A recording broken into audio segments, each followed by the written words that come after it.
If you're trying to find a home for a dog, reaching out to shelters and rescues, networking privately, it's super, super important that you include certain details. Too often people are leaving out this information, so I'm hoping to catch some of you and improve your odds of placement or share a little bit of insight as to why this may not be a good dog that you can expect is going to find a successful placement anytime soon.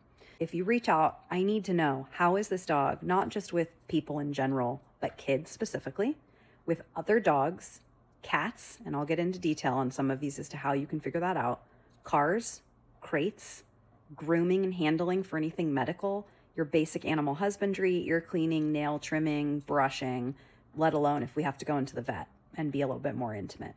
I also need to know how this dog is on walks. So does this dog just outright pull like a freight train? Are they super reactive? Are they very fearful and shut down? You get the idea. If you're not sharing this information and attaching video, you're really, really hurting your odds at connecting with somebody who feels like that's their dog. You're also really hurting your odds in being able to have my support giving that information out to our network and circulating that dog within our adoptive pool. People need to know the answers to these questions, specifically if they're someone that I'm working with to find a dog, because they are coming to us with the basic expectation that our dogs are trained before placement.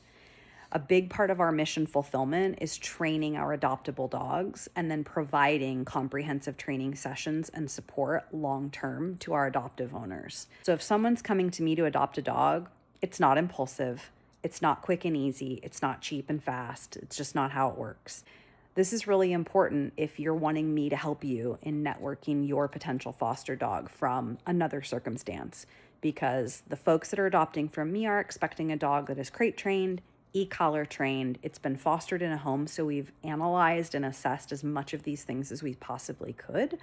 And they're anticipating having these answers to their questions. They're also definitely going to need to see video and pictures of this dog in order to get a sense of their personality, their temperament, their energy, and just the vibe, right?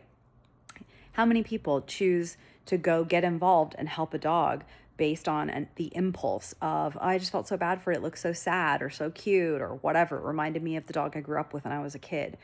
Content is king and video is crucial. So if you send me an outreach and you're asking me to help you find placement, you have to include video for me.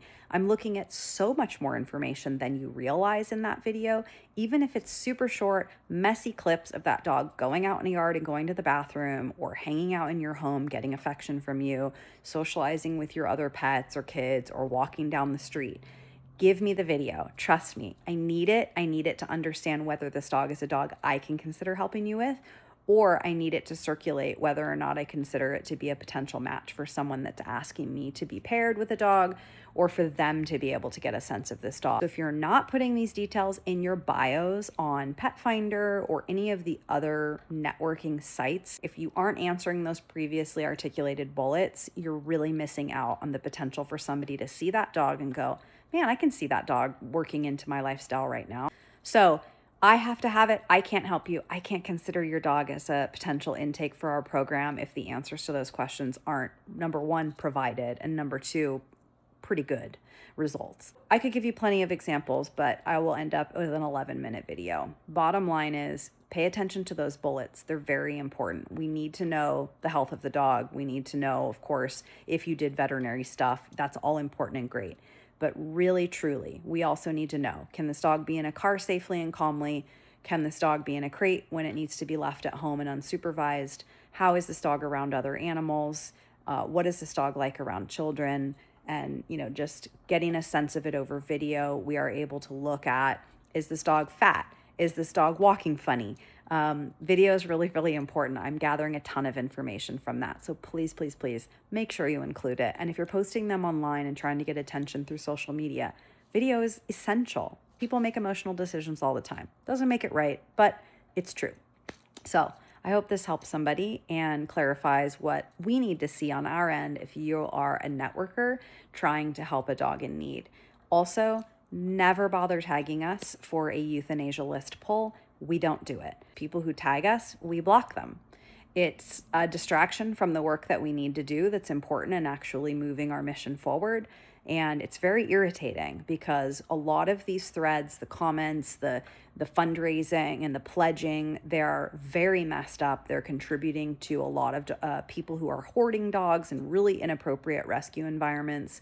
They're also contributing to pulling dogs who do not deserve to leave the shelter, in my opinion.